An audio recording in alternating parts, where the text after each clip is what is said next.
Hello and welcome to another episode of the Reverse Mentor Labe, where we engage with thinkers from around the world to explore how leaders of today can learn from leaders of tomorrow. You're back with your hosts. I'm Joshua. And I'm Jens. Hey, Joshua. So what are we going to talk about today? So Jens, great to be back with you. And what we've got lined up for you today, the listeners, is rather interesting. So the world as we know it is changing at a rapid pace. And after all, change is the only constant. So what we're going to be discussing today is how do we engage with different generations. So today what we're going to be doing is taking a deep dive into how we can explore and unearth learning opportunities using the frameworks of Leadershift and Cultureshift. So Jens, can you kick off the conversation and tell us why it's important? Why do we need to embrace these concepts and how do they help us engage with different generations? Yeah, I will pick culture shift and I hand over to you for the leadership. So culture shift is an important concept which we have been working on over the last half year, which enables an organization to, of course, foster the opportunity of generational exchange. And it's all about how do you enable a culture of an organization to change in different ways inside of your business, that it's enabling you to make this generational exchange between experienced thinkers, like we call them, and young thinkers, not inexperienced, young thinkers. And how can you make an exchange the norm? And this culture shift perspective is really helping you to do that. And for me, that's why it is important, because you need to enable an organization to make it a natural thing, and that's culture shift is the concept which helps you to do that. What about leadership? Yeah, well, maybe just before jumping into leadership, Jens, I love the way that you sort of spoke about the shift that's needed. And I think that that's why it's so important and why we're having this conversation today, is because there is a shift happening inside of the world. And it's how do we go about embracing that shift? How do we go about providing environments and creating environments that can allow that shift to take space, or to take place rather? And I think that, talking now about leadership in specific terms, and when we think about leadership, as we say that the way that leaders lead and the way that leaders can lead is going through a transition. And I think that there's a certain shift that needs to happen inside of that space. And I think if you go back to the very definition around why we created this podcast and why we're really passionate about reverse mentorship, is that we're saying we want to create an environment where the leaders of today can learn from the leaders of tomorrow. And that requires a shift in thinking, and it also requires a different way of approaching things. And that's sort of where foundationally we started our thinking about leadership. And as you described in Culture Shift, you spoke about how you create an engagement space and an opportunity to learn from different generations inside of an organization and inside of society as a whole. And so in creating leadership, we sort of zoomed in on three specific areas. We speak about risk, we speak about feedback, and we speak about listening. And if you embrace all of those things and you really zoom in on each of those specific things, you can then shift the way that you lead as an established leader, so what we call an experienced thinker, or as a young thinker who may be relatively new in terms of concepts of leadership. And so I think that there's an opportunity to engage cross-generationally, especially in this digital first and remote world that we're living in, for organizations to look at embracing inside of that space. Yeah. And it's again, like you said, focusing on the shift, because we strongly believe we need to change. We need to change organizations from a perspective of, hey, you have been successful over the last 20 years, but the world is accelerating in change. So you need to enable change inside the organization as well. And that's only going to happen in a positive way, at least in my assumption, that if you enable generations to learn from each other in a proper way, where the leaders of today and the experienced thinkers are working with the young thinkers who will take over the business in a couple of years from now, and really enforcing the engagement perspective, because the young thinkers are already in a completely different world and growing up in a different world than the experienced thinkers, but they need to learn and engage with each other to make it properly and really a good experience for everyone, and a business, of course, drive. Yeah, and Jens, the way that you spoke about that sort of just got my mind thinking about the concept of time. And we're going to take a little side track here as quickly around time and how sort of over the last 12 months, especially during this digital first and remote first world that we live in, many of the listeners may find themselves in similar situations, irrespective of your age. And why I'm referring to that is because the concept of meetings and the concept of time has fundamentally changed. Now we can be in back-to-back meetings from 8 a.m. in the morning until 2 p.m. in the afternoon. And if you have been involved in some of the meetings that Jens and I have been, you may have picked up on this phrase called a bio break, which we use to sort of break up meetings because it's not possible to sit from 8 a.m. to 2 p.m. in the afternoon without, going and having a bio break. And I think the reason I raised that is because over the last 12 months, we've really seen time shift and time change in terms of how we go about our day-to-day practices. And there are certain elements that got us to this point that we will use going forward, but there are also other elements that we've learned inside of this consolidated, time compressed environment that we'll need to take into the future. And there's a great quote, I can't remember quite who said it, but it goes along the lines of saying, what got you here isn't going to get you there. And that's why I think that we're both passionate about shift and sort of enabling and learning from different generations to basically provide us with the best vehicle and the best mechanisms to go forward into this changing world that we're navigating. Yeah, definitely. And a story from my side as well, which fits into that. In my early 30s, I was global project manager for an amazing company. And I was taking as the youngest. So at that time, I was the young thinker. You can't imagine it today, I know. So I was the young thinker, and I was challenging ways of thinking of very, very senior people. So they've been like almost to the extent that they're almost retired at that time. And they have been building up like an investment model inside of that business. And we looked into that investment model of how do you invest into new stores in new locations and so on for that business. And we looked and we tried to completely turn it upside down. And I was the young thinker. I was just pushing for it without the understanding that 30 years before, these guys have done the same. And they basically changed the investment model 30 years ago and build it up. And that was used 30 years. So taking an experienced thinker and just forcing them to change what they have done 30 years doesn't work. And it took me a while to get into that and understanding is there's so much wealth of knowledge of that experience. If we just take one experienced thinker in this case, who has gathered the whole finance world and the whole approach of how do you build that up over time, and it's not really understanding my world.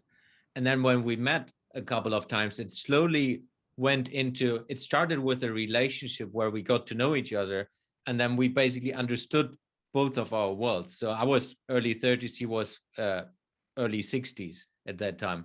And then we discussed the different topics, and then we started to brainstorm, okay, what if we put both of these best worlds, or at least from our perspectives, what if we put both as aspects on the table and then try to sort it out? And we ended up with something that's now used in that global company as an investment model.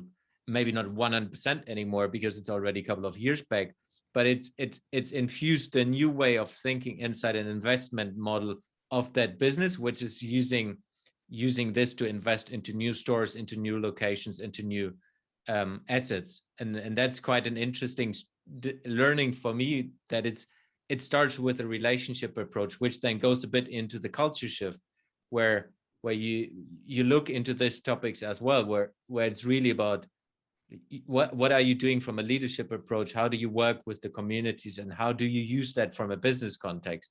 So with this engagement as a small form, that helped the business to think differently. And it was implemented after that as a new investment methodology for the total business globally. And it all started with like a young thinker in on my side, just pushing the boundaries a little bit too much at that time, and then having fairly hard conversations in the beginning, but then ending up in a relationship that was really nice. And then got us moving to something really interesting, which helps the whole business. Yeah, and Jens, I think what you just said there is quite crucial in terms of understanding how people interact with inside an organization and why that shift. So firstly, the organization was willing and able to embrace that shift and to embrace some of the challenges and to the ways of thinking that you're putting to that. But you also highlighted something that I think is quite critical, where young thinkers need to appreciate the experience that an experienced thinker has and the opportunities that a young thinker has to learn from that experience. So while you, in this case in point example, you said that you brought different ways of thinking to the table. However, when you started to prompt and, unpack and pick some of their ideas apart, they brought their experience and also informed some of your thinking inside of that space. And I think that's quite an environment that we look to create inside of using models like Cultureshift to actually say, hey, we've got the opportunity now to learn from different generations, and something that Jens and I call cross-generational learning inside of that space, to use culture and use people to come up with different ideas, different ways of thinking that can ultimately unlock different forms of value for the business going forward. Yeah, definitely. So how can organizations do all of that? Let's start with Leadershift. That's a massive question, Jens. Massive, massive question. And I think, to try and answer that in a couple of sentences and a couple of minutes would be remiss of me, but I'm going to give it a go anyway. And what I'm going to start with is really asking people to listen. And I think inside of that space, how organizations can do that, they can use it using the 3 pillars of leadership that we've conceptualized and we suggest you approach this with. So the first is listening. And you can simply do this by embracing a culture and embracing a way of working where you listen to specific feedback and you engage with people on a peer-to-peer basis, irrespective of the management roles or the status inside the organization that they have. The second is around feedback. So in embracing a leadership environment, you are learning and wanting to learn from feedback. And something that I think that is huge inside organizations is sometimes I think that we think that feedback scares us. And sure, there are situations where you don't want feedback, and not all feedback is also positive. There's also times where there's negative feedback. And when you receive negative feedback, rather than pushing it aside and trying to hide it under the carpet, embrace that. So if you use a B2C example, is where you may receive negative feedback from a customer based on an experience that they've had with your business, rather than pushing that out and dealing with them on a case-by-case basis, bring that in and actually ask tough and hard questions about that. And then the last element of leadership is risk. And I think that if you are a business or an organization or even an individual, think about how you can embrace risk rather than, again, not taking the risks. And there's a time and place to not take risks, but think about, rather than pushing risks aside and saying, I'm never going to touch it or never engage with it, view risks in the sense that, what is the risk of me not engaging with this? And I think that that becomes incredibly powerful when you take a longer term view on things. And that's something that we'll look to unpack going forward. But my suggestion, Jens, in that very sort of short, compartmentalized, hyper-focused way of how businesses can engage with leadership, is using those 3 pillars that we've come up with over the last couple of months. Yeah. How about culture shift? How can a business or an organization or people learn to unlock different things using culture shift? Yeah, as you say, we have a model for that. So we're, of course, using that model in this way as well. So in the culture shift model, we look into 3 main pillars. And number 1 is an organization. If you want to support cross-organizational learning and cross-organizational thinking, it starts with leadership. So the leadership of the organization needs to be open about that. The leadership, or the leadership, not leadership, the leadership needs to work on different ways of leading in an organization. We talked about that a little bit in the other episode, the one before this, where I was explaining how important leadership is to create freedom, to enable innovation. And it's a little bit the same in this case, where it's about, what do leaders do to enable the organization to create an environment of learning, create an environment that enables this cross-generational learning opportunities. So that's one perspective, where the leadership, and leadership not just from a management perspective, it's like the leaders, every leader inside the organization need to get towards that perspective. The other part is the community. So how do you enable employees to do that? But it's also, how do you work with your customers, your partners, from a business ecosystem together on these topics? Because your customers will have a saying in what you're doing as well, because you sell to them, you work with them in a partnership setting. So how do you enable your customers as well be part of that? Same with different other business partners. How do you engage them in this topic and bring the generational learning into that as well? How do you show that you have the experience, but as well the different ways of thinking in one setting?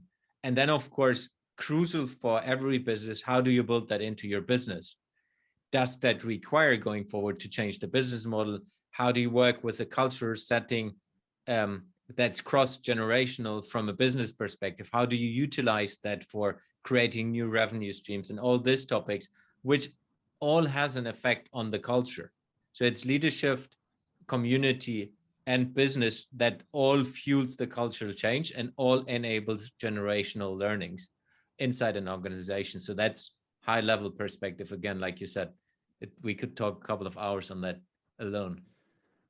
Yeah, definitely. We could definitely go a number of hours, and we are going to look to unpack some of the other elements inside of this model and way of thinking that we believe can unlock value for organizations by embracing and cross-generational learning, and also creating environments where you're embracing opportunities for employees and people to engage with one another and learn from one another. And two of the things that Jens and I are both passionate about is listening, and the second is people. And I think that this model is starting to touch on that. And Jens, I look forward to when we can maybe go on a tangent and a real deep dive, like a Tim Ferriss 4-hour episode one day, in terms of understanding some of the models and the thinking about how we came up with this way of operating to enable cross-generational learning. So, Jens, thanks again for your time. And in what's becoming a bit of a trend inside of the Reverse Mentor Lab, we're going to end this episode off with a bit of a challenge.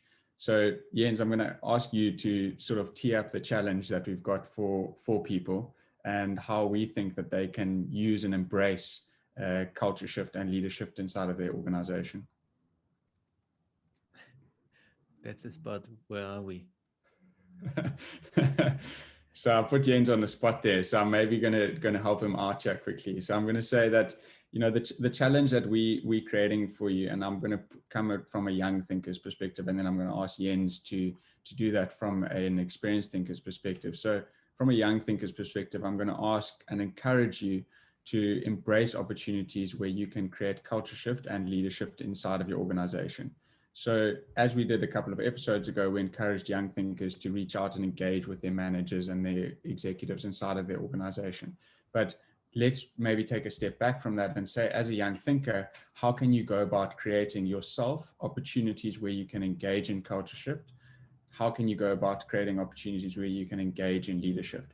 And this might not need to be in the entirety of the organization, but it can be inside of your small team that you're in or with. Or maybe if you're starting a new role inside an organization, think about how you can just go about shifting your mindset to open up to opportunities where you can learn from engagement opportunities that are centered around culture shift and leadership. So Jens, do you have any words of wisdom and insights for how experienced thinkers can learn to open up and embrace culture shift and leadership? Yeah, it really starts with a bit like we said last time, and or one of the previous episodes, is like doing the first step. And I think that's really, I will start with culture shift in this perspective, because for me, the leadership example is so important. And if we just tie it back to my example I was giving, where I was kind of pushing the experienced thinker a little bit, and then he opened up and say, hey, let's sit down. And I think this has enabled that change. So it's about how can you open up to a young thinker and saying, hey, I don't understand your way of thinking, but let's sit down. So it's enabling the young thinker to express her mind, and that will help you to explore it for yourself as well. And that's just a starting point, which of course it's kind of inside the leadership as well, where you take the risk, where you look and listen for feedback and give feedback as well. So I think it's it's a way of engagement. You start with that. It's really doing the first step. And instead of just pushing someone back because you don't understand it or you don't like it, it's more about how can you embrace an engagement to say, whenever I react in a negative way to something, that's just for me something that I don't know most of the time. And I'm reacting like this because I don't know or I don't have time. What if I take that time and say, hey, let's sit down. I want to understand your ways of thinking. And that enables something far larger than you might ever think. So it's really taking the first step and open up for a conversation, which I can highly recommend to everyone around the world doing it. Yeah, and I love that sort of ending, Jens, around time. And I think that there's a lot to be gained from that and a lot to be taken away from that. And so thank you to the listeners, for those who are watching, for giving us your time and for engaging and joining us on this journey that is the Reverse Mentor Lab. If any of the concepts that we've discussed today under Leadershift or Cultureshift have sort of piqued your interest, we'd love to set up some more time to chat to you directly about that. So if you'd like to connect with us, our emails are in the show notes and in the Reverse Mentor Lab description at the top of the episode page. So Jens, thank you again for your time. Thanks for sharing your thoughts and lessons and stories, and I look forward to future episodes. Thanks for spending the time with me again, Joshua. It was a pleasure.